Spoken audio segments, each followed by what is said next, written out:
Good morning. Welcome in. It is Monday morning. You know what that means. We are all in the studio except Mr. Brett Lawson, who, well, he's a teacher now and school just started, so we're going to give him a pass.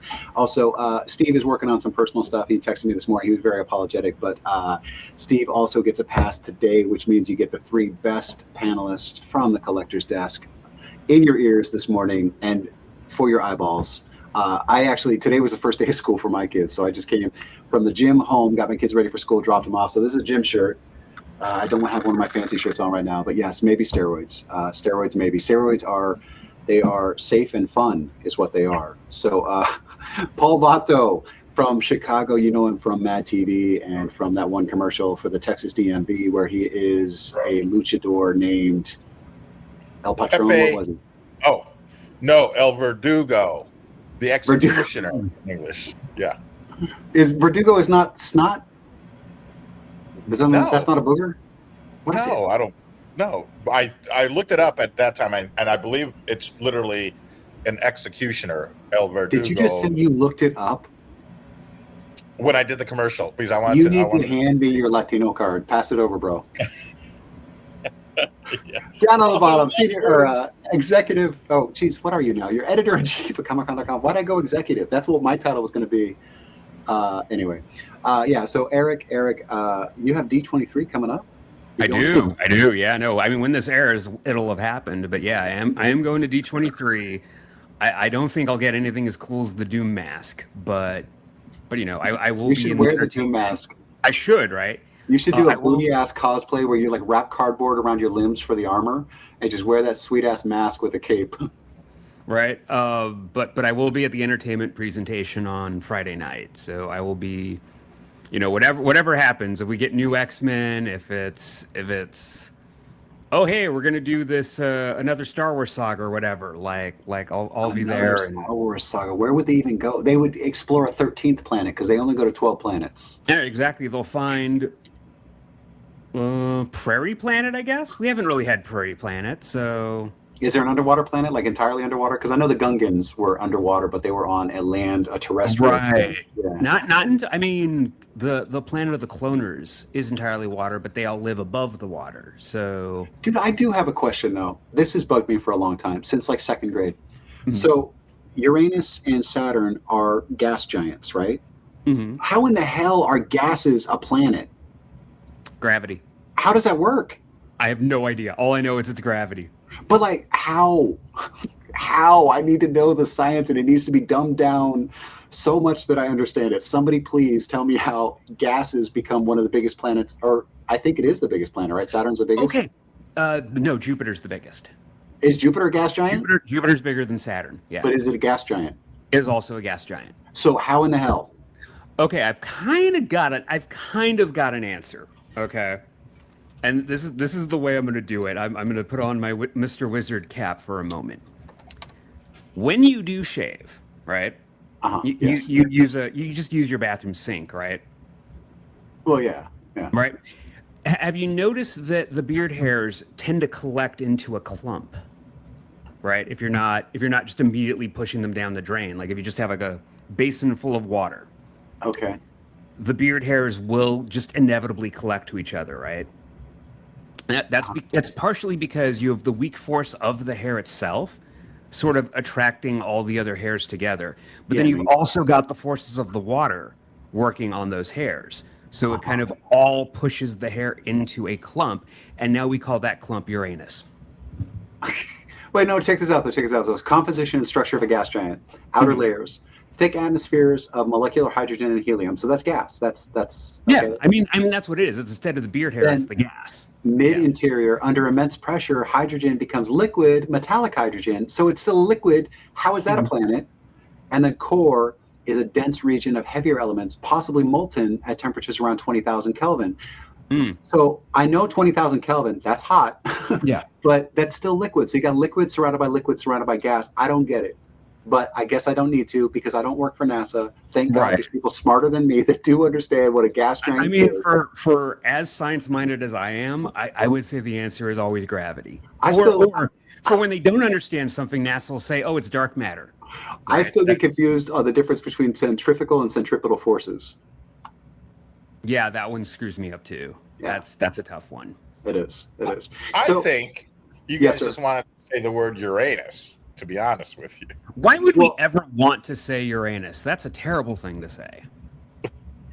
I mean, well, when I was in also second grade, so this is when my obsession started because when something doesn't make sense, it niggles the back of my head until I figure it out.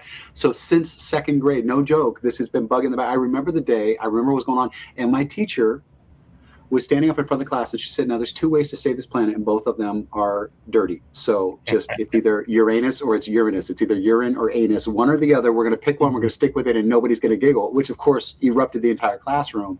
But I was the one who was not laughing, going, but how is it gas?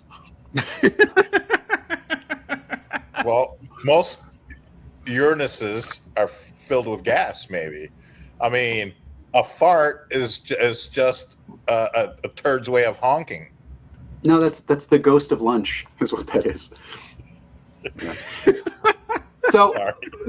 since Steve is not here, speaking of things that I don't understand, one of the things that I really don't understand is how PSA works and how grading works and stuff. I understand that you send off your things, they get graded, but there's a whole thing. So I also don't understand how antitrust laws don't apply anymore. So Ma Bell, I think back in the day, I think it was Ma Bell. It might have been just Bell Electricity, right? Or Bell telephones. Right? AT&T. The name of that, the actual name of that company was in fact AT&T. Atlantic Telephone and Telegraph was the original. Okay. No, But then no. they got, Yes. Yeah, it was AT&T. Yeah. okay. So Atlantic Telegraph and Telephone got split up because they were too big. They were controlling the market. And so they were split into Ma Bell and Southern Bell and Pacific Bell and there was another one. I can't think of it. But anyway, Northeast? it might have been. But there's all these Bell companies that whatever. And now they're all under the same umbrella again. So AT&T bought them back up, and then SBC, again, and then SBC bought them up, and like so. We're sitting here in a situation where these antitrust laws are out there. They exist because this terrible stuff was happening, and now PSA is sitting there. They're buying up everybody's grading companies and putting them under the PSA banner. But here's the problem: is they are also now facing antitrust class action. One was filed in April 2026 for market dominance, elimination of rivals, consumer harm, and anti-competitive math, which all tracks with that antitrust stuff. Then there's also fraud and grading manipulation claims where cards are getting sent in, and because people in the company have vested interest in the population. So specifically, there's a Mickey Mantle 52 rookie card that got a perfect 10 from another company, SGC, and now SGC is now acquired by PSA. So you send the card in, you're supposed to get the same grade, but a PSA grade, and they won't do it because the owner of the company has that card, and there's only like 3 of them. So if there's another one, that makes the value of his go down, and so they won't do it. So there's all this weird stuff happening. And this Mickey Mantle, so this one's graded 6. And just to let you know how much money we're talking about here, this one is graded a 6. It's not a 9, which the guy got back from PSA, and it's not a 10, what it should be. This one's going for almost $300,000. So you can imagine when you get a perfect, pristine 10 from PSA, how much that value skyrockets. Because if this is worth $250,000, I guarantee that other card is probably 10 million, 12 million bucks. So I really want to hear what Steve has to say about this. We're going to hold this segment till next week, but it's one of those things where it is fascinating, but it's also that thing where like intrinsically these cards have no value. It's paper and ink, but we've placed value on them, and now we have these organizations that we're supposed to be able to trust with valuing them so that we can get the most out of our money, so that it's all fair for everybody, and it just doesn't look like the fairness is there. So Steve's going to opine on that when he comes back next week. Yeah. I don't think it's going anywhere, so I would rather, instead of botching the segment because I don't know this information, I would rather wait for the expert to come in and tell me all about it, and I'm sure he's going to go 2 segments with it next week. We're going to have to cut the other segment short, but I really want to know what's going on because it is fascinating to watch from the outside. But if I had skin in the game, if I was collecting these cards, I'd be pissed. Right. I mean, there's to an extent in our business, it was, Diamond's market dominance and kind of the chaos that happened when, at the initial months of the COVID lockdown, they shut the warehouse for what, 2 months? Mm-hmm. Right, there were no comics for 2 months because Right. Diamond said, "Well, we don't want to put people in danger, therefore there are no comics." Right. But Diamond was And also it choosing. really was an inflection point where, DC was like, "Well, if you're going to behave that way, we're going to find another distributor," and that broke their monopoly. And now Diamond's is in tatters. Well, I've always thought that Diamond was a weird ass business because like he really had no choice. Yeah, Diamond decided what comic books were being sold and where they were being sold and where they were being shipped and how much they were costing, and like they had way too much control over the industry. So now, with Penguin Random House has a distributor now, right? right. Lunar, and I Yeah, think yeah, there's a third one as well. right, yeah. That basically ended Diamond. I mean, the bankruptcy proceedings are still happening. There's still the issue of the consignment stock, although I think that might have just been settled. But It'd be like if Paul owned every cigar shop in Vegas. He's setting exactly. marketplaces. He's using, fake competitive like marketing and things, right? How rich would you be, Paul, if you owned the entire cigar business in Las Vegas? Because there's a lot of places now, right? I mean, 100%. Of course, 'cause now you're setting the prices, and if you've ever bought a drink in a casino, multiply that for cigars because it's people with money coming in and they have disposable income. You could charge whatever you wanted, and that would have been preferable for me. But no, I had to be somewhat competitive.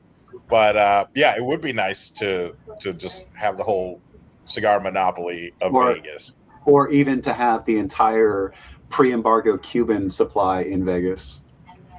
Sure. Yes. Yeah. And the ones I saw, and I can't remember, I don't think they were in Vegas. I mean, the pre-embargo, least expensive one was maybe $300. So if you can find some pre-embargo Cuban cigars, 300 up to maybe 1,000, maybe more. So yeah, if I could have done that, I wouldn't be talking to you guys. Oh, come on. I thought we were friends. Well, we're friends, but once you reach a certain level of wealth, it's like I got to get new friends. You don't bring your friends up with you? I mean, bro, if I haven't checked my ticket, but if I hit the Powerball and I don't know that I haven't, it's almost $1 billion right now. I'd be throwing a party next weekend that all of you would be coming out to. In my brand new penthouse in Portland. Right. Yeah. Oh, in that case, of course I would help out my friends. Of course. Nice save. Nice save. Thank you. Nice save. I mean, but also, even though it's apples and oranges to a certain extent with this story, it's still kind of indicative of like what every industry is going through right now, which is it's too much consolidation. But why are we allowing it? That's the thing. It's been so hurtful in the past, and history has shown us how hurtful it can be when somebody controls, and that's how it got with satellite TV, and that's how it got with streaming services. And so they busted them up, and it's like, why are we not doing this? Because it is dangerous. You can see the harm. It historically has never been good, and we're just watching it happen. Like where are all of the antitrust class actions? This is one out of thousands of instances. I could list off probably 12 right now that bug the shit out of me. Like, why do these people own everything? Yeah. Well, I mean, we've got the California Attorney General leading the charge against the Warner Paramount deal. From what I understand, there are companies interested in suing Sony because they're going to go discless. I said discless, Paul. That was another thing that happened that I just saw. So Sony going discless or whatever. So Anton, our TTRPG guy, has always he's like, buy physical media. He's like, because what's going to happen is this digital media, they're just going to stop carrying it. You're not going to own it, whatever. Somebody just sued Paramount or somebody because their streaming service, they had purchased the entire Lord of the Rings. Right. Entire special Lord of the Rings. It's a $200 set, $250 set, something like that. And it just disappeared from their catalog. And they go, hey, what happened? They go, oh, yeah, we did take that down. And he goes, okay, I paid $250 for it. Do I get $250 in credit? Do you send me a check? Are you refunding it back to no, we're keeping it. Well, so you just own a license apparently, right?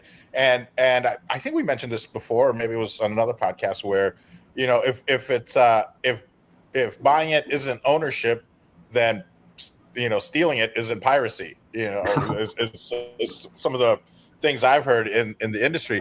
But it says a lot, and I love the fact now that I can go out and buy physical media, CDs, DVDs for 50 cents a piece, $1. Yeah, but try and play that $2. CD in your car. Tell me what happens. There, I'll plug my Walkman in, my CD Walkman. You know what? They don't even have auxiliary. Like, they have USB, and that's it.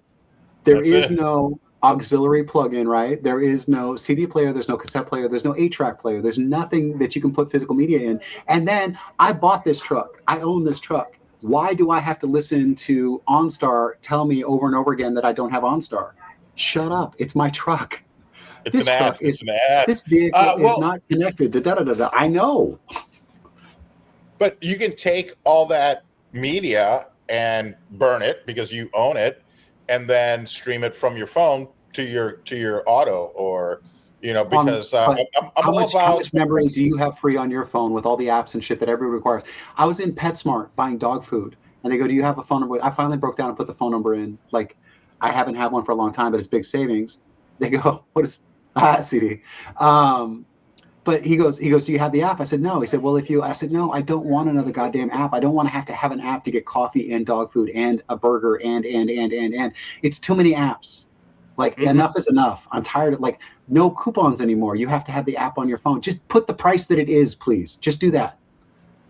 And in case anyone's wondering if I have bought physical like music in the last year, there's also this. I have. I mean, yeah, both are pulp because that just happened to be the shelf that I could reach. But I did buy this like within the last year. I thought I was going to get on. Is it on a low shelf? Is that what's going on? What's that? It's on a low shelf? Is that what's No. It's basically, sitting arm reach. Like, it's like my arm is just extended. Erik is like very lazy. That's what makes him a good manager. Is the path of least resistance is the most efficient and the cheapest way of doing things usually. It typically is, yeah. Yeah. I went on a kick. I was buying a bunch of records. My buddy James, I'm gonna give a shout out to my birthday buddy James. We're born on the exact same day. But he owns a record store, so I was buying records. I was like, cool, I'm gonna do records now, right? But then I was like, oh, just go to Walmart and get $100 machine. And he goes, no. He goes, no, you need this other machine. So he shows me the machine, but the machine, you have to also get a condenser, and you also have to get speakers, and you have to get a whatever. And I was like, bro, I just want to listen to music. He's like, that record player will destroy your record. I'm like, after how many plays? It's like 10,000. I'm like, I think I can live with 10,000. Yeah. All right. So after we get back from the break, we're going to talk about something that I do know about, and that is comics. And what we have done in the past is we've done collector keys for comics that are coming out. I want to switch that up a little bit. We're going to talk about collector keys because of things that are happening in pop culture and in film and TV and things that are coming up. I'm going to look at some issues that have been out for a while, some of them for 30 or 40 years, that are going to become more popular, I believe, as these announcements are made, as these films come out and stuff like that. So we're going to look at some issues that you can get for a couple $100. We're going to look at some issues you can get for $15,000. But I think it's interesting that these trends cause collectibles to go up and down. And it's kind of like riding the stock market with, well, this movie's coming out. I think this is going to be popular. Anything with Deadpool in it or whatever, Deadpool stuff goes through the roof. Anything with Spawn and McFarlane stuff goes through the roof. So we're going to look at some of that when we get back from the break. We'll see you on the other side. Peppermint Patty's the worst. Comic-Con.com, your daily comic convention online. Insightful reviews of the comics, toys, and games you need to know. Delightful chats with luminaries from around the geek spectrum. In print, on video, and everywhere in between. The show never stops on Comic-Con.com. I always comment how different I look from those. I just realized that the mummy that I was playing seen one of our shows and realizes that he's one of the faces of Comic-Con because I read about that at school, right? Yeah, no, right. I mean, I do have to thank Storyblocks for that. Like all the in-person convention stuff came from Storyblocks. Storyblocks.com. We don't have a promo code. Why don't you? You should reach out and get one. I should reach out and try to get a promo code, right? But hey, our ads get watched by dozens of people. Yeah, you'll get a promo code. Is it going to work, or are you just going to make one up? What does Storyblocks do for you? It's like a stock footage. God, yeah. Licensed music, photos, that sort of thing. It's like it's editorship, Paul. You wouldn't understand. It gives you all that like material for editing. Got it. Yeah, right. B-roll and stuff. I'm guessing. Yeah. Stuff like that. Yeah. Is that your voice? That is in fact my voice. Yes. It is. I think I just realized that because you're in it, but then your presenter voice sounds, I think, so different, but it's still there. It's your voice. He also had to speed it up. Did I ever tell you? I also did have to speed it up a little bit. Okay. So his cadence I'm not going to hold it too much against you because his cadence is a little bit off because it's sped up. And so you recognize in people's voices, wherever you recognize their cadences and things. I actually, one of the creators that I work with a lot and actually have worked with a lot, I didn't realize he was face blind, but he waits for me to start talking if I'm not wearing the hat and stuff before he recognizes me. And I didn't realize that until very late in our relationship. And now I always wear the hat because if I'm going to talk to him, I know that's how he identifies me because he doesn't see any of this. But it's like the cadence and the vocabulary and stuff that he picks up on. Yeah. Cool. All right. So this segment doesn't have a name. I'm trying to think of something that rhymes or is cool and alliterative, and I haven't gotten there yet. So segment to be named later. The first issue we're going to talk about is X-Men, Uncanny X-Men number 130. This one came out a long time ago. Why didn't I put the dates on these? Geez, I should put the dates. But you can tell that this is late 60s, early 70s by looking at that. X-Men number 130. This is the first full appearance of Sebastian Shaw, the Black King.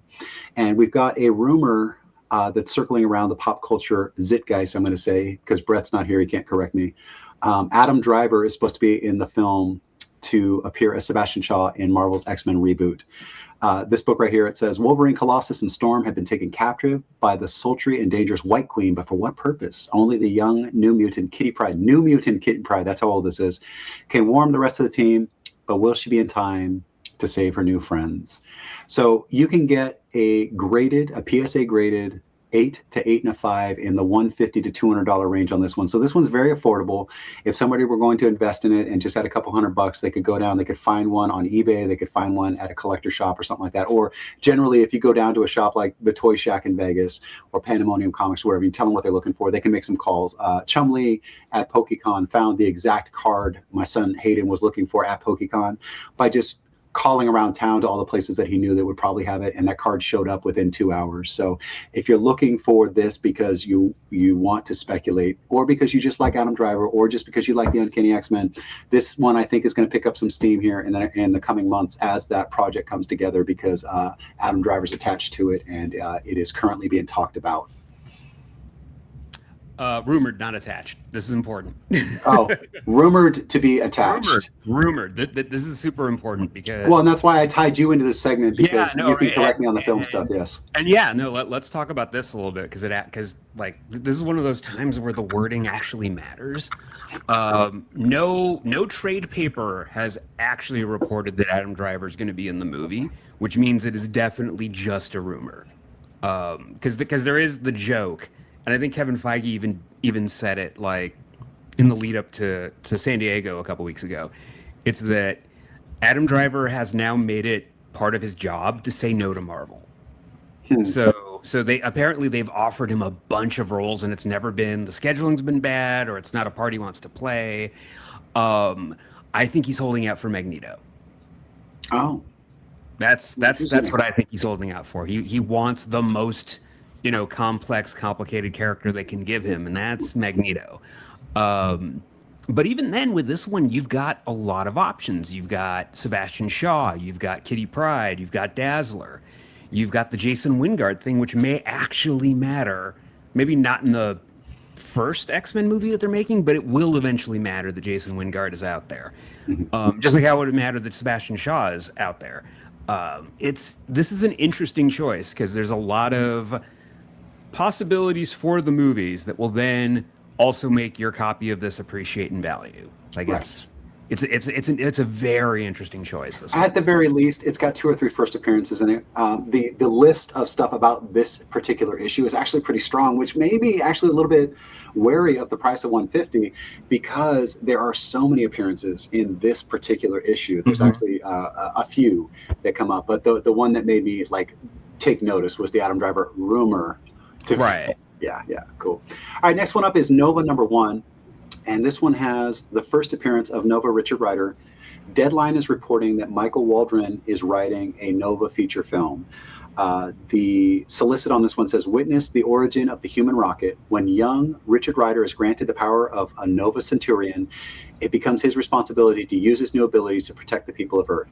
This one you can grab, depending on the grade, you can get a copy for anywhere from $100 to about $400.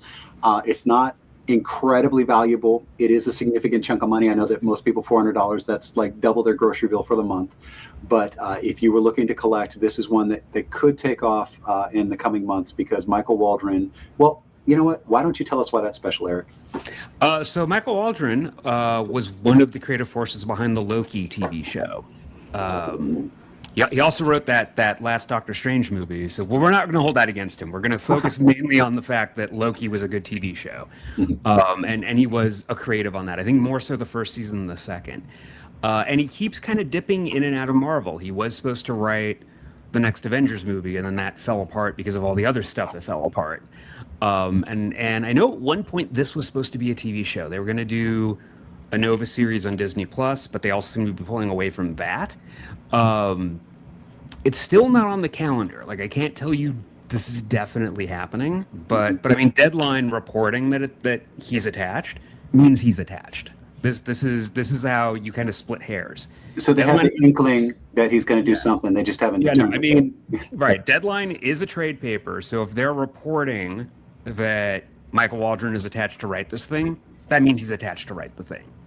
Marvel isn't coming out and saying it's happening, because, you know, Marvel holds everything close to the vest. You know, I remember set photos of Haley Steinfeld from Hawkeye, and she's like in the full Kate Bishop costume in these photos, had come out like 2 weeks before Disney was ready to admit, oh yeah, she's on the show. So it's like, that's how ridiculously secretive Marvel can be. Right. And in this case, though, it's so what are they saying before that? They're like, oh no, that was a cosplay? Well, no, just no comment. We don't comment on set photos, which is kind of insane. You would think, well, if you're going to put your person out there in costume, out for anyone to grab a photo, why wouldn't you just do the official photo first and say, hey, here's the first photo of Haley Steinfeld as Kate Bishop, or Brie Larson as Captain Marvel, or something like that, and you control the messaging as opposed to TMZ getting to control the messaging, right? But for a writer, it's less of a concern, because who outside of this video is going to care about that? So you can. Well, I'm thinking that Paul doesn't care right now because he's kind of sleeping. Hey, Paul, have you heard of the Nova Corps before? No, no. This is totally new for me. X-Men, of course. X Factor, of course. But no, Nova. Have you heard of the Green Lantern Corps? Right. This is basically Marvel's version. Marvel and yeah. So Marvel's got What's that the have Nova to do Corps. with, is there a new movie or something coming out called Lanterns? That's a TV show, yeah. Yeah. A TV show. Oh, okay. So the Green Lantern is a title. It's not a person. So they are like constables of the universe, and it's basically the same concept. This is the Nova Corps. Yeah. These are space cops. Space cops. Got it. And I'm sorry, what year is this from? Because it also looks. Well, it's got a 30-cent price tag on it. You know, I thought that I had the damn dates on here, and I'm looking at the ROS, and I do not. So let's see. This is Nova #1, and well, I've got the internets. I'm going to guess as early as 75. 1976. Aha! There we go. Yeah. I'm going to look up the next one before somebody asks me. You're not going to ask you, so yeah. 1940 is the next one, and the next one is 1940. Okay. Well, actually, so I'm loving one of the things that's happening with my my fan home Build the Batmobile 1989 Batmobile is that I am realizing how many Batmobiles there are and how much I know about these Batmobiles, because I didn't really think about it, but there have been, for every iteration of Batman, there's been a new Batmobile. So even the ones that came after the 1989 Batman in the same series, they had a version of the 89 Bat, but they put different wings on it, they put vents different places and things like that. So finding out what the base car is and then being able to say, oh wow, so they took a made for 68 Corvette, which is the original Mako Shark Stingray, and they added this, they took this away, they put this on or whatever. It's really, really interesting to me. And so this 1940 Batman that we're about to talk about, they were using, like, because it was still noir, they were using like sedans and like really cool 40s coupes and stuff, because you want your guy to be in a fancy car that goes fast, that's able to chase down the bad guy, but it also has to be discreet because he's a detective. They threw all of that out the window in the 80s when they're just like massive car, flame jets, rockets, like And so it's cool to see the 89 Batmobile or whatever, and know how many different hidden things are on there. But it's also like, but how far away did they get away from the detective thing? The story Hush pissed me off, because how are you calling somebody the world's greatest detective who doesn't remember that he had this friend back in 5th grade or whatever, right? And all these quirky little things about him. Like, he instantly would have put that together. The Hush is a completely pointless story because you're talking to the world's greatest detective who doesn't remember people that he's known for 30 years. Get out of here. But Tommy died. I saw him. So Batman number 181. This is the first appearance of Poison Ivy, Pamela Isley. There is a Poison Ivy TV series in Matt Reeves' Batman Matt Reeves' Batman universe that's being rumored. So this again is rumors, but even with the first appearance of Poison Ivy, just that alone makes this a ridiculously expensive book. So it says Poison Ivy challenges the reigning female villains in Gotham City. Batman and Robin are on the move to stop her, but they're both at risk of falling victim to her charms. Plus, Kanye, is that Kanye? No, it's Kay, seems to be threatened by a voice from her brooch, and Batman decides to look into the matter. I don't know what the hell, who is Kay and why is she, anyway. So ungraded.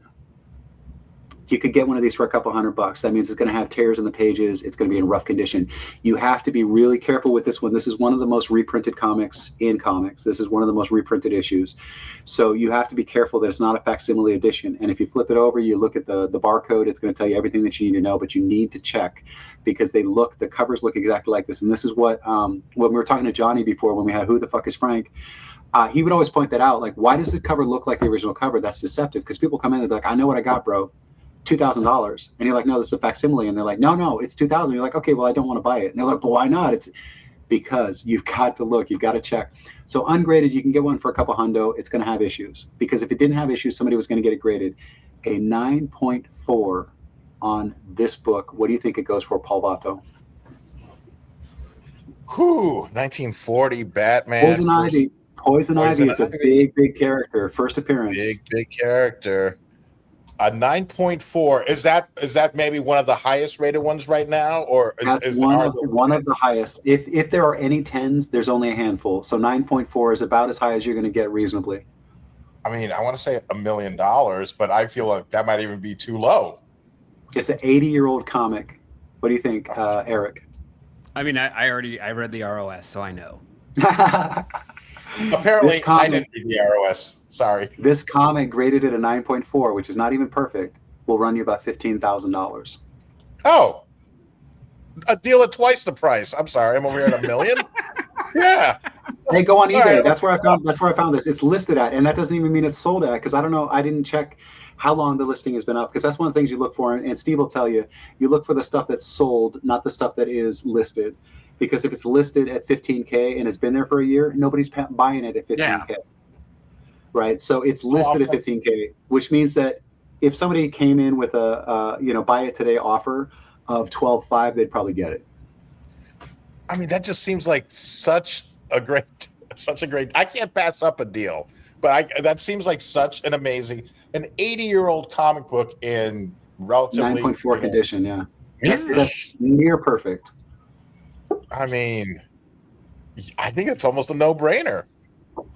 I'll send you the link. I mean, also if you have that kind of money to throw around for a vintage comic, like you really can't go wrong with the first appearance of a perennial Batman villain, right?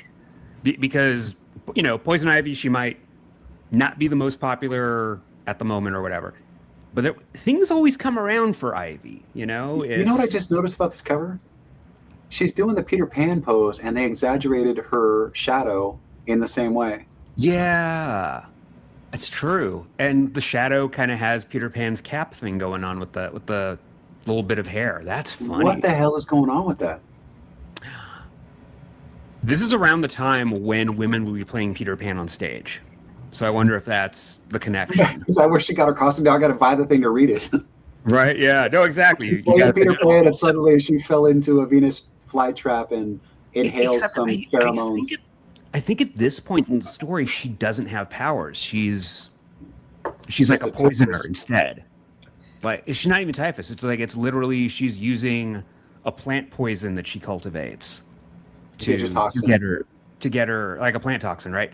To get her victims. I think the powers don't appear until like the 80s. Interesting. Now, you mentioned sending me the link.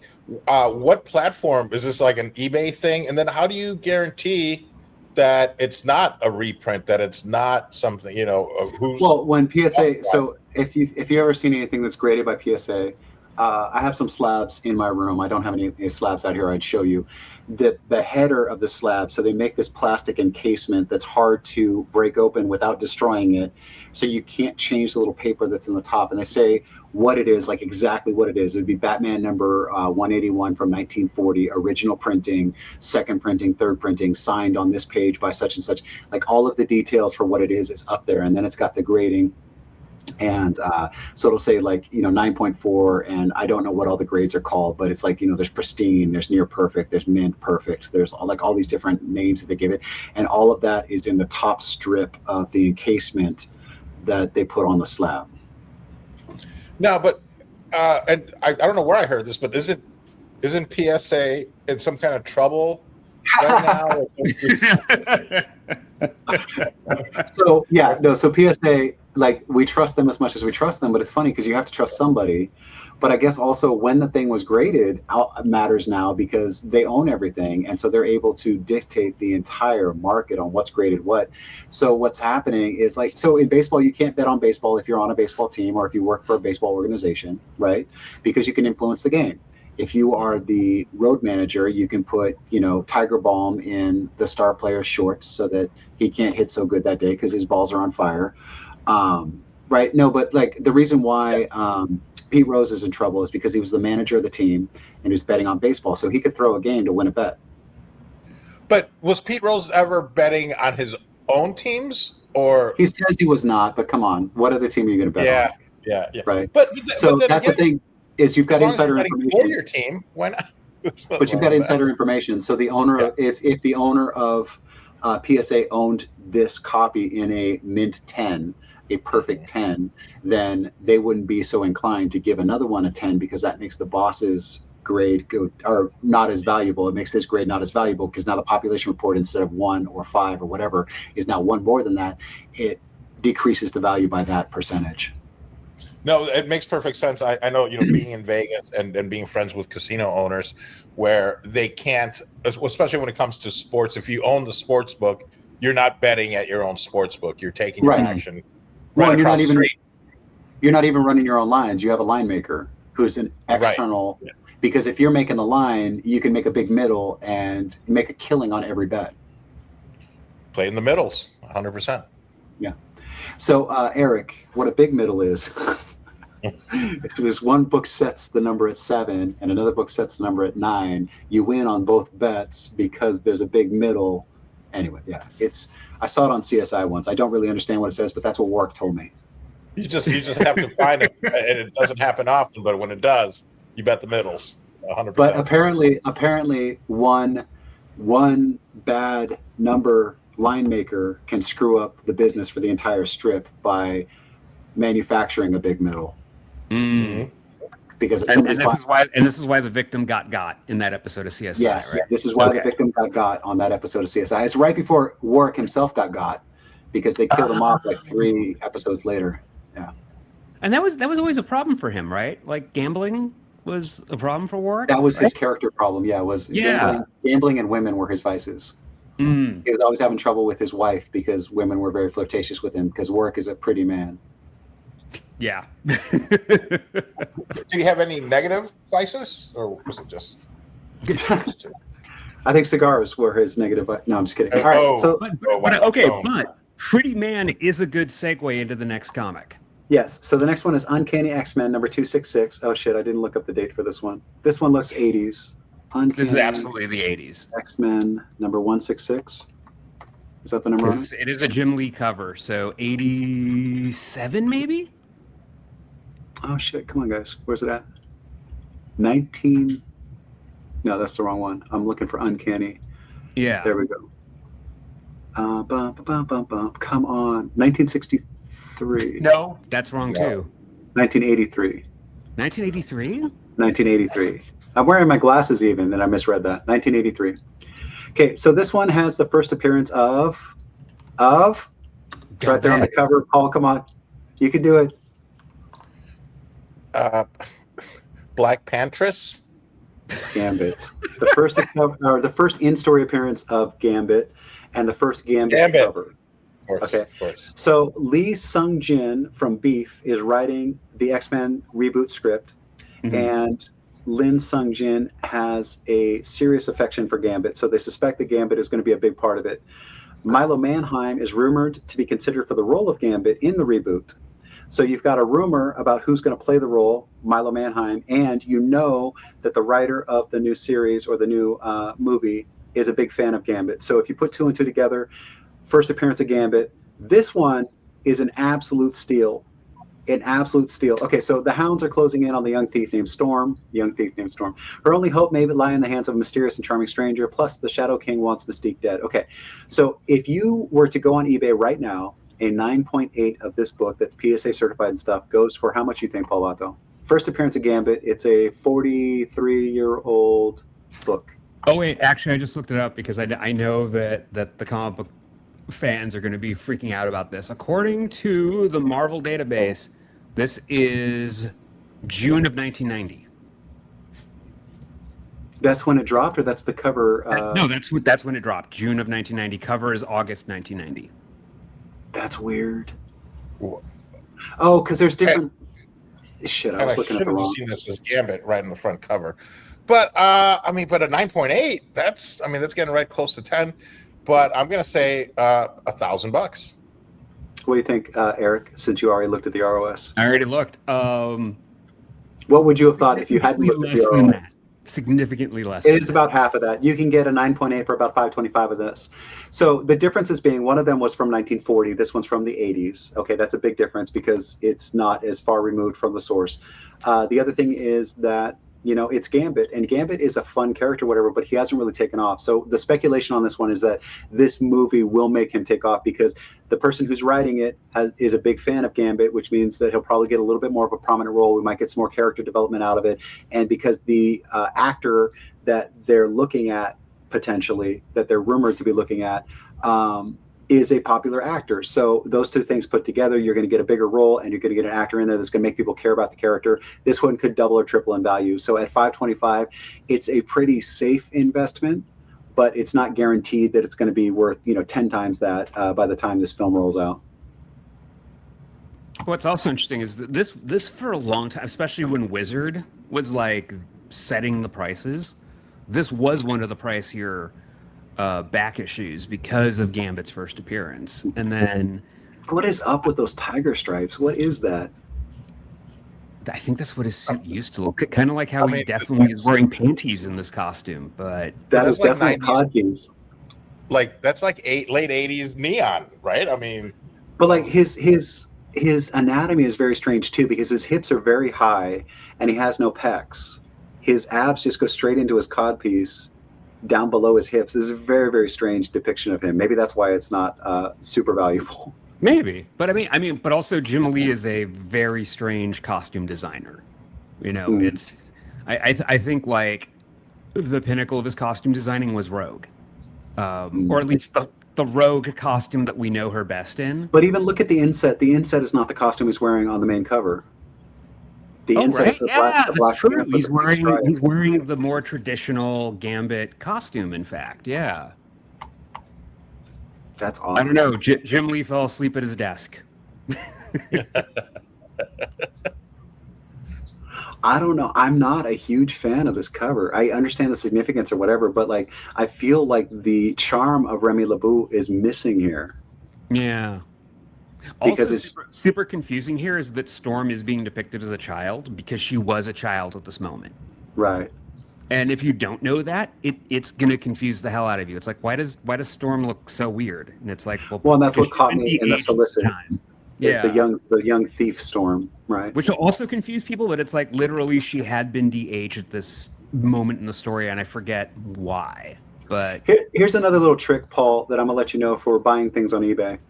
Okay, if you saw this cover and you wanted this, and this is $450, and you didn't want to spend $450 on it, but the seller, if you go to their store, they have 2 or 3 other issues on there that you could lump into an offer and say, I will give you $1,000 for these 3 books, and the guy's making $100 less than he would have made, but he doesn't have to do all the shipping and stuff because he's sending it to one place. A lot of times you can bundle when you're making your offers, and you'll get some stuff in there that's less desirable, but it's still going to hold its value. A $75 book, an $80 book, and then you end up spending $50 less per item. But at the end of the day, the seller saved himself a pain in the ass by taking down 3 listings instead of 1. He's got 1 address to ship it to. Like a lot of times you can group things together, and then the hit's not so bad if you're offering less than what they're asking for. Oh, that's great. And I would imagine also just, developing relationships with your local comic book store. I think that would help, because I know as a business owner, you got your favorite customers, and you'll cut them a break. So yeah, thank you for that advice. That's good. I'm going to start. I'm going to keep that in mind when I get this. Well, like I said, Chum didn't have the card that my son wanted, right? But he knows all the sellers in town, and he knew which guys would likely have it, and he found it. And that person delivered the card to us at the Ahern Hotel within an hour after Chum said, "Hey, I need this for this guy." What did you pay for it? What did your son pay for it, if I may ask? The card was tagged at $450. My son paid $380 for it. Great. Wow. Yeah. And delivered, like you said, within an hour. Also, I was incorrect. This is not a Jim Lee cover. This is an Andy Kubert cover. Well, Andy, what in the hell were you thinking, sir? Call in. Let me know. Lines are open. I need an explanation here. Is this supposed to be Feral Gambit? Like, is he wearing stripes because he's in the jungle? Is that how he thought he could camouflage, by not having the black on the inside of his thighs? I don't know. All I can think is Andy Kubert got a very strange brief for this cover and just went like, okay, I guess tiger stripes. All right, I don't know. But it is weird though too, because seriously, where are this man's pectorals? Yeah, it goes from abs to ribs to neck. That's it. Also, I didn't realize that Andy Kubert was already doing art in 1990, but Paul, there we are. Did you also pose for the anatomy of this one? That would explain it. Yeah, 100%. I do have very high hips, so maybe that's what. And no pectorals. And 0 pectorals. Yeah. You got the moves. And surprisingly, I still have that outfit. Oh, I no doubt. That's what. Who? There's no. It's what's her name? Sevigny. Is it Zoe? Chloe Sevigny. That's one of her things, is when she does a film, she gets to keep the wardrobe. So she has a lot of character input. So she gets clothes that she wants, and they're expensive clothes or whatever. And at the end of the shoot, she takes the whole rack out to her car, loads it up, and goes home. I thought I was lucky because I got to take home my hedgehog costume. Did you really? Yeah. You have that shit, dude. You've got to come on camera is in the hedgehog at some point. You've got to do that. It's in storage right now in Vegas, so I have to go. Or when you're working on that super secret project, if you show up to signings with that would be the best thing ever. Oh my god, amazing! If you were at conventions in costume. Yeah. If you don't now, I'm going to give you shit forever. That's okay. All right. All right. So that is our new segment. I actually do have one last point here on this one. Yes, sir. So there is also a rumor that we're going to get the full X-Men cast at D23. I mean, by the time this airs, we'll know whether or not it happened. But time of recording, the rumor is we'll get the full X-Men cast on stage at D23. I don't know how true that is, because it's just like, so. I mean, part of the problem of watching Marvel rumors is that literally anyone can say anything. I could say Paul Vato, John Denver is going to play Professor X, and the internet will pick that up. Like, they'll just be like, comic book movie insider Erik Amaya says John Denver will play Professor X, despite the fact that John Denver has been dead for 20 years. Rumored to appear, John Denver. Wait, John Denver's dead? Yeah, John Denver's been dead for a while. What? Yeah, you didn't know? I'm kidding. I'm totally. Oh, okay. Yeah, no. Sure. I'm going to make a rumor right now. Sorry to break it to you, Brendan. John Denver died a very long time ago. I'm gonna start a rumor right now that Paul Vato is going to play Pound Cakes in the new X-Men movie. I like that. No, right? And see, there you go. It's like if we clip that and put it on the YouTube Shorts, Pound Cakes, Paul, you'd like this character. They have sonic boots. They're a wrestler. They create shockwaves and tremors by stomping on the ground. Strongest member of the group, like known as already. I'm looking them up right now. Pound Cakes. At some point, he's going to realize I this is a just female got photos character. of actual pound cake.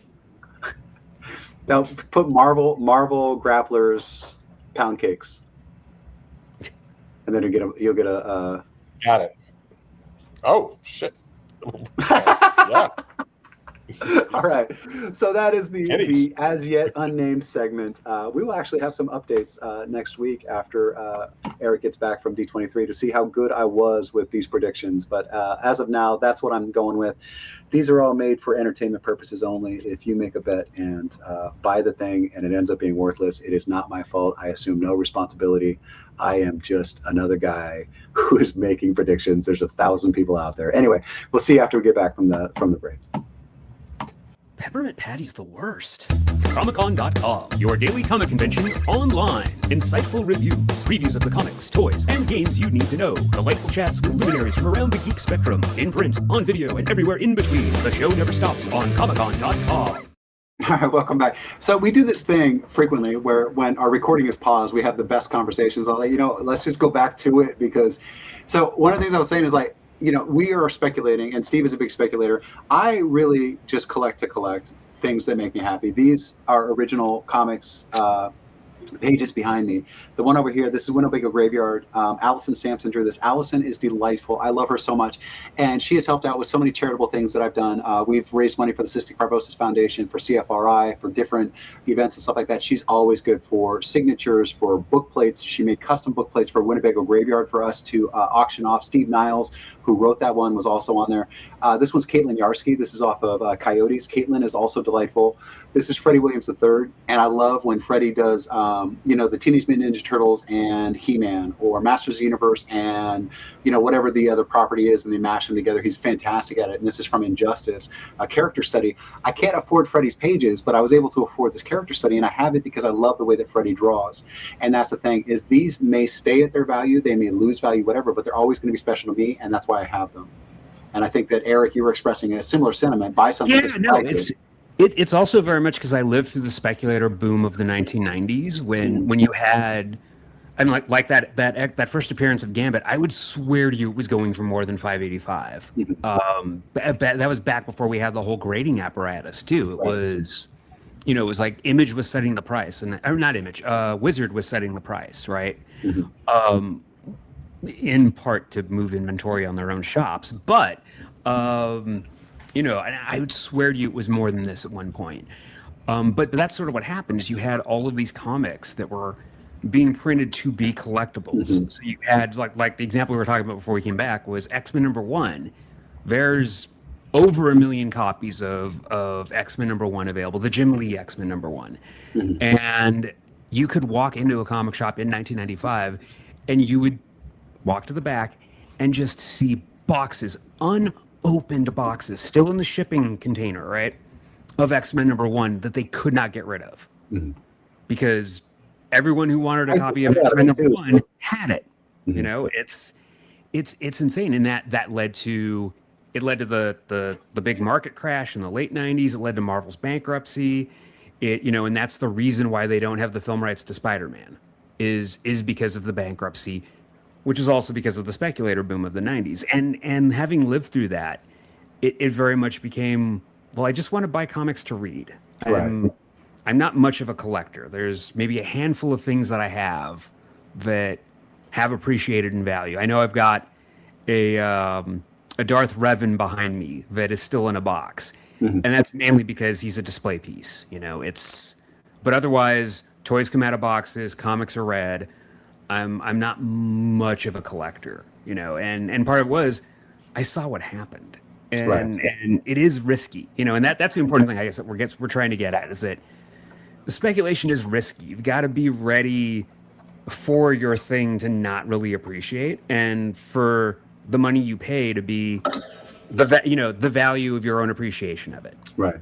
Like you of your art pages. It's on this one over here. Something you go there first, unless you've got the funds to kind of be as liquid and be like, well, I can do this. I can buy this collectible at $500, and if it appreciates, great, and if it doesn't, I'm okay with that too. Well, and how long can you afford to have that $500 tied up is another big deal. Because if you can afford to have it tied up for 30 years, it might appreciate over that time. Rich people can do that. Most folks can't.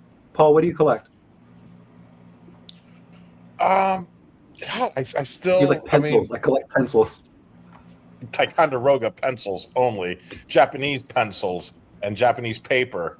I collect. I had a nice Magic the Gathering card collection from the late '90s. So I still have a lot of those around. I'll have to bust them out one of these days. And comics from maybe like the '80s when I kind of first got into it when I was down at University of Illinois, and I think it was called Rocket Ship Ranch, if memory serves, the place where we go in our comics. And I like stuff like the Nam, which I don't know if it ever did anything, but I would buy them because I like them, because I wanted them. Now it's strictly an investment. No, I'm the same way. I'll still buy it because I like it, and if it makes money, great. And if you can get your money back out of it, great. But I'm not a hoarder. I'm more of a collector, is what I like to say. Sure. But I'll pick up. And I've been just gradually getting back into it. Like I've been looking to pick up some Funko Pops off of like Facebook Marketplace, because some people are selling their whole collection, $20. I think the smaller Funko Pops, but you get the 25, 30. I don't know if they're worth $1 a piece, but I feel like you get a lot. Well, for $1, if you're into Dragon Ball and it's 10 of the Dragon Ball, whatever, and they're $1 a piece, grab them. Right. Yeah. So I've been doing, and besides, when I kind of build my studio, I want to have something cool in the background like you guys do, and I think a lot of that will be the collectibles, some comic books, but I'd like to have a nice centerpiece comic book, because all my comic books were put in with a cardboard and so they were kept in great condition. I just have to. We call that bagged and boarded. They were bagged and boarded, and then the cards are like Ken Griffey Jr. cards and stuff like that. I had them also in plastic, things like that. You have a Griffey? So you have a Griffey? Yeah. Upper Rookie? Deck, maybe upper deck. Oh, Upper Deck's not. I believe so. Yeah, I think I've got one or two. Upper Deck's garbage. That's like having a Donruss. Oh, then that's what I have. I have the garbage. Oh, I got Fleer sets. So I remember when Donruss came out, man, they were innovative. They had all crazy new designs or whatever, but people didn't want the new designs. They just wanted the player on the front, the name on the front, and on the back they wanted the stats. Like Donruss was coming out with these amazing designs and stuff, but it's like, nah, that's too different. And it's just, they did it too fast. And like, it was just one of those things that it just never really got accepted. And I know Steve's going to come on next week and tell me I'm full of shit, and that's fine. But that was my experience, and I lived it. So kiss my ass, Steve. Yeah. Also, Paul, for your Magic collection, pay particular attention, if you have any, to dual land cards. Oh yeah. Those seem to be valuable, especially with like third. I think we should speculate on everything that is not any of our purview, so that when Steve comes back, he's going to yell at everyone. Right? Exactly. I mean, I know from personal experience, because the only cards I was ever able to sell on eBay were the dual lands, and I may have traded stuff to get those dual lands back in the day, and I walked away with like a couple $100. Wow. Off selling them on eBay. I don't know if these are worth anything, but I've got like a 1954 Mickey Mantle card, and then some guy named Honus Wagner, I guess. No, did you see the thing with the cigarette packs though?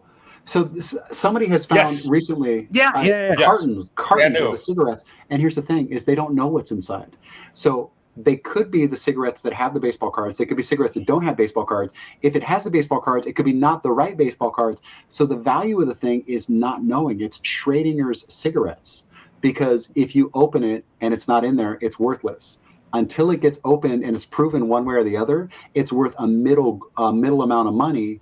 Because if you find the card, it's worth millions. If you don't find anything, it's worth nothing. And so they meet in the middle at, $20,000, $30,000. Well, not quite in the middle, but $20,000, $30,000 for unopened. And that's fascinating. Because with all the stuff we have now, fluoroscopes and X-ray and stuff, wouldn't you think they'd be able to tell? Maybe not. Maybe the cigarettes get in the way. But the old cigarettes were wrapped in lead. you'd be able to spot the card, but you wouldn't be able to get the details off of the card. I don't know, man. Because, okay, so here, justice for Oviraptor. Did you guys hear about this?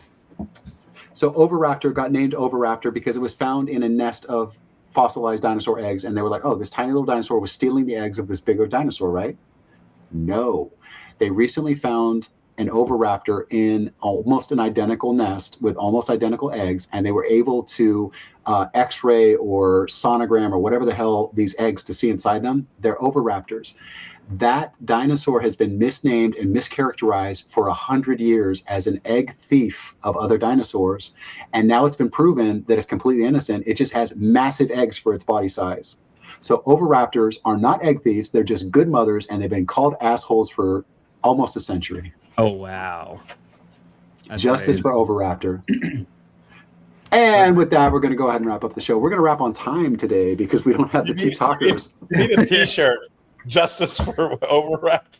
Justice for Oviraptors. I'm saying it's just a good mama, and it's been called a thief for years and a murderer, because it would be a thief and a murderer. Anyway, so Paul, go ahead and take your 60 seconds of self-promotion, and I will be 100%. I'm going to turn my microphone off. I'm not going to talk over you like Brett does, because that's an asshole thing to do. Thank you, man. Oh, that's why I just love doing the show with just you two guys, because I literally finally get to promote the very important things that are going on in my life, which is like my book, The Kama Sutra, which is an updated version of the Kama Sutra with all the new beautiful sex moves that you could possibly use. It wasn't necessarily a compliment, but some young lady said, like, why is it so violent?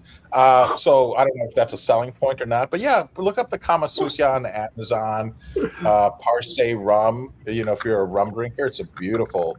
It's not a Caribbean rum; it's a Colombian rum, but it's made in Panama and finished in Colombia for 5 years, 8 years, 12 years. But if you go to paulvato.com or look for me on Instagram, you can just connect with me there.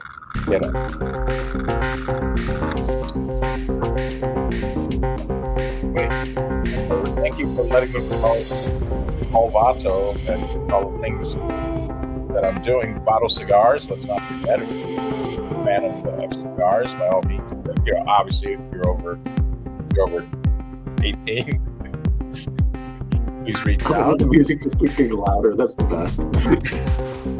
And then if you guys are just looking to join my Patreon, of course, you can always just go. I can barely hear myself think.